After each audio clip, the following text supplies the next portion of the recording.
ಅಯ್ಯಯ್ಯೋ ಅಯ್ಯಯ್ಯೋ ಬಂದ ಕಣಪ್ಪ ಇವನು ನಮ್ ತಲೆ ಜಿಲ್ಲೆಗೆ ನಡಿರಮ್ಮ ಎಸ್ಕೇಪ್ ಆಗೋಣ. I don't like it Kantha. What is this? ಈ ಫ್ಲವರ್ ಪಾರ್ಟಿಗಳ ರಗಳೆ ಜಗಳ ಟ್ರಿಕ್ಕು ಗಿಮಿಕ್ಕು ಸ್ಟಾಪ್ ಆಯ್ತು. ಇನ್ನೇನಿದ್ರು ನಮ್ಮ ಪೀಪಲ್ ನ ಕಷ್ಟ ಸುಖಕ್ಕೆ ಆಗ್ತಾರೆ ಅಂತ ಇದ್ರೆ ಅಮಾವಾಸ್ಯೆ ಕಳೆದು ಹುಣ್ಣಿಮೆ ಬರೋವಷ್ಟರಲ್ಲಿ ಮತ್ತೆ ಶುರುವಾಯ್ತಲ್ಲ ಡಿಯರ್ ಇವರ ಖ್ಯಾತೆ ತಗದೆ ನಾನ್ಸೆನ್ಸ್. ಮೊನ್ನೆ ತಾನೇ ಕನ್ನಡಿಗರ ಗಂಡು ಮೆಟ್ಟಿದನ್ನೆಲ್ಲ ಹುಬ್ಬಳ್ಳಿನಲ್ಲಿ ನಾನು ಯಾವತ್ತಿಗೂ ಕಮಲದಲ್ಲಿ ಇರೋದಳಾನೆ ಅಂತ ಅಣ್ಣವರ ಸ್ಟೈಲ್ನಲ್ಲಿ ಡೈಲಾಗ್ ಹೊಡೆದಿದ್ದ ಗಣಿ ದಣಿ ಬಳ್ಳಾರಿ ಶ್ರೀ. ಲೋಕಾಯುಕ್ತರು ಕೊಟ್ಟ ಗಣಿ ರಿಪೋರ್ಟ್ನಲ್ಲಿ ಗಿಣಿ ರಾಮನಂತಹ ನನ್ನ ನೇಮ್ ಬಂತಲ್ಲ ಅಂತ ನನ್ನ ಎದೆಯಲ್ಲಿ ಅಳಿಸಲಾಗದಂತಹ ಗಾಯ ಆಗಿದೆ, ಮರೆಯಲಾಗದಂತಹ ಫೀಲಿಂಗ್ ಆಗಿದೆ ಅಂತ ಕೊನೆಗೂ ನಿನ್ನೆ ರಿಸೈನ್ ಮಾಡಿ ಇಡೀ ಫ್ಲವರ್ ಪಾರ್ಟಿನಲ್ಲಿ ಸಣ್ಣಗೆ ತಳ್ಳನ ಶುರು ಮಾಡಿದ್ರಲ್ಲ ಕಾಂತ. ಪಾಪ ಏನ್ ಮಾಡ್ಬೇಕು ಇವಾಗ ನಮ್ಮ CM ಸ್ಮೈಲ್ ಗಾಡ್ರು. ನಿನ್ನೆ ನಮ್ಮ ಶ್ರೀರಾಮುಲು ಬೆಂಗಳೂರಿನ ಅಶೋಕ ಹೋಟೆಲ್ನಲ್ಲಿ ಈ ಕುರ್ಚಿ ಸಹವಾಸ ನನಗೆ ಸಾಕು ಅಂತ ಸ್ಟೇಟ್ಮೆಂಟ್ ಕೊಟ್ಟ ತಕ್ಷಣ ಇಡೀ ಸ್ಟೇಟ್ನಲ್ಲಿ ಏನೇನಾಯ್ತು ಗೊತ್ತಾ ಕಾಂತ ನಿನಗೆ? ಗೊತ್ತಿರದೇ ಇದ್ರೆ ಕೇಳಿಲಿ ಹೇಳ್ತೀನಿ. ಬಳ್ಳಾರಿ ರಾಯಚೂರಿನಲ್ಲಿ ಶ್ರೀರಾಮುಲು ಭಕ್ತರು ರೋಡಿಗಿಳಿದು ಮತ್ತಷ್ಟು ಗಣಿ ಧೂಳು ಎಬ್ಬಿಸಿದ್ರು. ಕಿತ್ತೋಗಿರೋ ಟೈರ್ಗೆ ಬೆಂಕಿ ಹಚ್ಚಿ ಪ್ರತಿಭಟನೆ ಮಾಡಿದ್ರೆ ಮತ್ಯಾವನೋ ಪರಮ ಭಕ್ತ 3 ಫ್ಲೋರ್ ಬಿಲ್ಡಿಂಗ್ ಮೇಲ್ ಹತ್ತಿ ನಾನು ಮೇಲಿಂದ ಡೈ ಹೊಡೆದು ಹೊಗೆ ಹಾಕಿಸ್ಕೊಂತೀನಿ ಅಂತಾನಲ್ಲ, ನೋಡಲಿ ಹೆಂಗೆ ಮೈ ಮೇಲಿನ ಶರ್ಟ್ನ ಗಿರ್ರಂತ ತೆಗೆದ ಎಸೆ ಅಂತ. ಅಕಸ್ಮಾತ್ ಇವನೇನಾದ್ರೂ ಡೈ ಹೊಡೆದಿದ್ರೆ ಅವನ ಹೆಂಡತಿ ಮಕ್ಕಳು ಏನಾಗ್ಬೇಕು ಹೇಳು ನೋಡೋಣ. ಹಿಂಗೆ ಬಳ್ಳಾರಿನಲ್ಲಿ ಯಾರ್ಯಾರೋ ಸಾಯೋದಕ್ಕೆ ಹೊರಟಿದ್ರು, ನಮ್ಮ ಜನ್ನಿ ಅಂಡ್ ಬ್ರದರ್ಸ್ ಬಾಯ್ ತೆರಿಲಿಲ್ಲ. ಅವರ ಕುಟೀರ ಡೋರ್ ಕೂಡ ಓಪನ್ ಆಗ್ಲಿಲ್ವಲ್ಲ ಡಿಯರ್, ನಾಪತ್ತೆಯಾಗ್ಬಿಟ್ಟಿದ್ರು ನಿನ್ನೆ. Very nice. ಹೋಗ್ಲಿ ಬಿಡೋ, ಅದು ಕೂಡ ನಿಜ ತಾನೆ. ಬ್ಯಾಟು ಬಾಲು ಕಲಿಸಿದ ಕ್ರಿಕೆಟ್ ಟೀಮ್ ಕೋಚ್ ಏನಾದ್ರು ಗೇಮ್ ಆಡೋದಕ್ಕೆ ಗ್ರೌಂಡ್ ಗೆ ಇಳಿಯೋದನ್ನ ನೋಡಿದ್ಯಾ ನೀನು? ಇಲ್ಲ ಅಲ್ವಾ? ಹಾಗೇನೆ ಇದೂನು ವೇಸ್ಟ್ ಫೆಲೋ ಕಾಂತ ನೀನು. ನಿನ್ಗೆ ಅಷ್ಟು ಬೇಗ ಅರ್ಥವಾಗಲ್ಲ ನಿನಗೆ.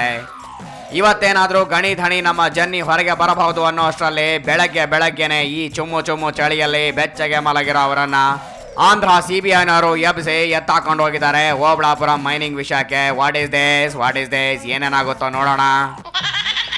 ಅದೆಲ್ಲ ಹೋಗ್ಲಿ, ನಿನ್ನೆ ರಿಸೈನ್ ಮಾಡೋದಕ್ಕಿಂತ ಮುಂಚೆ ಸ್ವತಃ ನಾನೇ ನಮ್ಮ ಶ್ರೀ ಬ್ರದರ್ನ ಮೀಟ್ ಮಾಡಿ ಒಂದು ಫಸ್ಟ್ ಕ್ಲಾಸ್ ಇಂಟರ್ವ್ಯೂ ಮಾಡಿದ್ದೀನಿ. ಕೇಳಿ ಖುಷಿ ಪಡೋ, ಹಂಗೆ ನಮ್ಮ ಪೀಪಲ್ ಕೂಡ ಕೇಳಿ ಖುಷಿ ಪಡ್ಲಿ.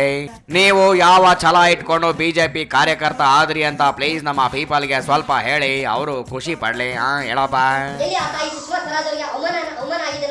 ಎಲ್ಲಿ ಭಾರತೀಯ ಜನತಾ ಪಾರ್ಟಿಗೆ ಭಾರತೀಯ ಜನತಾ ಪಾರ್ಟಿಯ ಕಾರ್ಯಕರ್ತರಿಗೆ ಏನು ನೋವು ಆಗಿದೆನೋ ಅವ್ರು ಎಲ್ಲಿ ಅವಮಾನ ಆದಂತ ಸ್ಥಳದಲ್ಲಿ ಸನ್ಮಾನ ಆಗ್ಬೇಕನ್ನಂತ ಛಲದಿಂದ ಸತತವಾಗಿ ಮನೆಯನ್ನು ಮಠವನ್ನು ಬಿಟ್ಟು ನಾನು ಎಲ್ಲಾ ರೀತಿಯಲ್ಲಿ ತ್ಯಾಗ ಮಾಡಿ. Okay, very nice brother. ಅದರಲ್ಲಿ ಎರಡು ಮಾತಿಲ್ಲ. ಕೈನ ಭದ್ರ ಕೋಟೆ ಆಗಿದ್ದಂತಹ ಬಳ್ಳಾರಿಯನ್ನ ಫ್ಲವರ್ ಕೋಟೆಯನ್ನಾಗಿ ಮಾಡಿದ್ದ ಕ್ರೆಡಿಟ್ ನಿಮಗೆ ಹೋಗದೆ ಆ ಗೂಳಿಹಟ್ಟಿ ಅಣ್ಣವ್ರಿಗೆ ಹೋಗುತ್ತಾ? ಸಾಧ್ಯನಾದ? ಅದು ಹೋಗ್ಲಿ, ನೀವು ಹಿಂದೆ ಯಾವ ಮಿನಿಸ್ಟರ್ ಆಗಿ ಏನೇನು ಅಚೀವ್ ಮಾಡಿದ್ರಿ ಅಂತ ಕೇಳಬಹುದಾ ನಾನು? ಇರ್ಲಿ ಹೇಳಪ್ಪ. ಸಮ್ಮಿಶ್ರ ಸರ್ಕಾರದಲ್ಲಿ ನಾನು ಪ್ರವಾಸೋದ್ಯಮ ಮಂತ್ರಿ ಆಗಿದ್ದೆ. ಆ ಪ್ರವಾಸೋದ್ಯಮ ಮಂತ್ರಿ ಆದಂತ ಸಂದರ್ಭದಲ್ಲಿ ನಾನು ಪ್ರವಾಸೋದ್ಯಮ ಮಂತ್ರಿ ಆಗಿದ್ದೆ, ಜವಳಿ ಮಂತ್ರಿ ಆಗಿದ್ದೆ, ಮೂಲಭೂತ ಸೌಕರ್ಯಗಳ ಮಂತ್ರಿ ಆಗಿದ್ದೆ. ಮತ್ತು ಪ್ರವಾಸೋದ್ಯಮ ಬೆಳಿಬೇಕಾದ್ರೆ ಏರ್ಪೋರ್ಟ್ಗಳು ಆಗಬೇಕಾಗಿದೆ. ಏರ್ಪೋರ್ಟ್ಗಳು ಆಗಬೇಕನ್ನಂತ ಕನಸು ಅವತ್ತು ನಾನು ಏನು ತಗೊಂಡಿದ್ದೇನೋ 13 ಏರ್ಪೋರ್ಟ್ಗಳನ್ನು ಆಗಬೇಕು ಕರ್ನಾಟಕ ರಾಜ್ಯದಲ್ಲಿ. ಓಕೆ ಬ್ರದರ್, ಸ್ವತಃ ಆ ತಿರುಪತಿ ತಿಮ್ಮಪ್ಪನು ನೀವು ಮಿನಿಸ್ಟರ್ ಆಗಿ ಮಾಡಿದ ಸಾಧನೆಗೆ ಮೆಚ್ಚಿ ತಲೆದೂಗಲೇಬೇಕು. ಆ ಮಾತು ಆ ಕಡೆ ಇರಲಿ. ಫಸ್ಟ್ ಟೈಮ್ ನಿಮ್ಮಲ್ಲಿರೋ ಛಲ ಭಕ್ತಿಗೆ ಮೆಚ್ಚಿ ಎಡ್ಡಿಜಿ ನಿಮಗೆ ಏನ್ ಬೇಕು ಅಂತ ಕೇಳಿದಾಗ ತಾವು ಕೇಳಿದ್ದೇನು ಅಂತ ಹೇಳ್ಬಿಡಿ.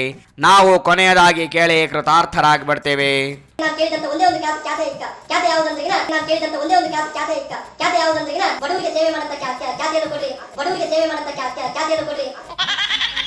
ನೋಡೋದ್ಯಾಕಂತ ರಿಸೈನ್ ಮಾಡೋದಕ್ಕಿಂತ ಮುಂಚೆ ನಮ್ಮ ಶ್ರೀರಾಮುಲು ಬ್ರದರ್ ಹೆಂಗೆ ಸೂಪರ್ ಡೂಪರ್ ಆಗಿ ಮಾತನಾಡಿದ್ರು ಅಂತ. ಇರ್ಲಿ, ಇದೆಲ್ಲ ಇದ್ದದ್ದೇ ರಗಳೆ. ಮುಂದೆ ಏನೇನು ಡ್ರಾಮಾ ಡೆವಲಪ್ ಆಗುತ್ತೋ ನೋಡೋಣ. ನನ್ನ ಓಲ್ಡ್ ಬೆನ್ಸ್ ಕಾರ್ನ ಈಚೆ ತೆಗಿತೀನಿ. ಶಿವಾಜಿನಗರ್ ಪೀರ್ ಸಾಬ್ನ ಟೀ ಸ್ಟಾಲ್ಗೆ ಹೋಗಿ ಸುಲೇಮಾನ್ ಕುಡ್ಕೊಂಬರೋಣ. ನಡಿ ಕಾಂತ ನಡೆ.